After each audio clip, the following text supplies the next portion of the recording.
मोहिनी एकादशी व्रत कथा। पौराणिक मान्यताओं के अनुसार मोहिनी एकादशी की कथा महर्षि वशिष्ठ ने प्रभु श्री रामचंद्र जी से कही थी। धार्मिक ग्रंथों में मोहिनी एकादशी की तिथि अत्यंत शुद्ध तथा पवित्र मानी गई है। इस एकादशी के दिन व्रत उपवास रखने से यह पूरे वैशाख मास के दान पुण्य देती है। वैशाख मास की शुक्ल पक्ष की यह एकादशी समस्त पाप और दुखों का नाश करने वाली तथा सौभाग्य और धन का आशीर्वाद देने वाली मानी जाती है। इसका व्रत करने से मनुष्य सब मोह जाल से मुक्त हो जाता है। मोहिनी एकादशी व्रत की कथा के अनुसार सरस्वती नदी के तट पर भद्रावती नाम की नगरी में द्युतिमान नामक चंद्रवंशी राजा राज करता था। वहाँ धन धान्य से संपन्न व पुण्यवान धनपाल नामक वैश्य भी रहता था। वह अत्यंत धर्मालु और विष्णु भक्त था। उसने नगर में अनेक भोजनालय, प्याऊ, कुएं, सरोवर, धर्मशाला आदि बनवाए थे। सड़कों पर आम, जामुन, नीम के अनेक वृक्ष लगवाए थे। उसके 5 पुत्र थे, सुमना, सुबुद्धि, मेधावी, सुकृति और धृष्ट बुद्धि। इनमें से 5वां पुत्र धृष्ट बुद्धि महापापी था।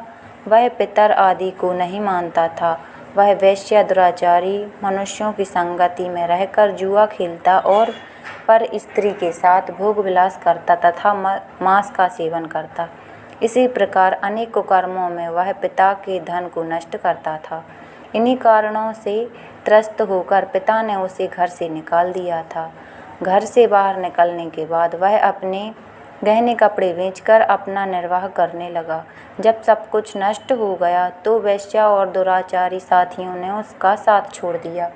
अब वह भूखा प्यासा से अति दुखी रहने लगा। कोई सहारा ना देख चोरी करना सीख गया। एक बार वह पकड़ा गया तो वैश्य पुत्र जानकर चेतावनी देकर छोड़ दिया, मगर दूसरी बार फिर पकड़ में आ गया। राजाज्ञा से इस बार उसे कारागार में डाल दिया।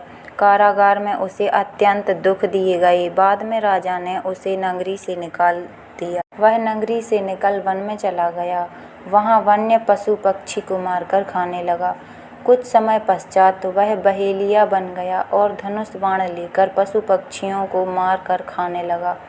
एक दिन भूख प्यास से व्यथित होकर वह खाने की तलाश में घूमता हुआ कौंडिन्य ऋषि के आश्रम में पहुंच गया। उस समय वैशाख मास था और ऋषि गंगा स्नान करके आ रहे थे। उनके भीगे वस्त्रों के छींटे उस पर पड़ने से उसे कुछ सद्बुद्धि प्राप्त हुई और कौंडिन्य ऋषि ने से हाथ जोड़कर कहने लगा कि हे मुनि, मैंने जीवन में बहुत पाप किए हैं। आप इन पापों से छूटने का कोई साधारण बिना धन का उपाय बताइए। उसके दीन वचन सुनकर मुनि ने प्रसन्न होकर कहा कि तुम वैशाख शुक्ल की मोहिनी एकादशी का व्रत करो, इससे समस्त पाप नष्ट हो जाएंगे। मुनि के वचन सुनकर वह अत्यंत प्रसन्न हुआ। उनके द्वारा बताई गई विधि के अनुसार व्रत किया। इस व्रत के प्रभाव से उसके सब पाप नष्ट हो गए। अंत में वह गरुड़ पर बैठकर विष्णु लोक को। अतः इस व्रत से मोह आदि सब नष्ट हो जाते हैं। संसार में इस व्रत से कोई श्रेष्ठ व्रत नहीं है। इसके महात्म्य को पढ़ने से अथवा सुनने से 1000 गोदान का फल प्राप्त होता है। इस एकादशी की कथा वैशाख मास के दान का पुण्य देने में सक्षम है। अतः हर मनुष्य को यह व्रत अवश्य रखना चाहिए तथा कथा पढ़नी चाहिए।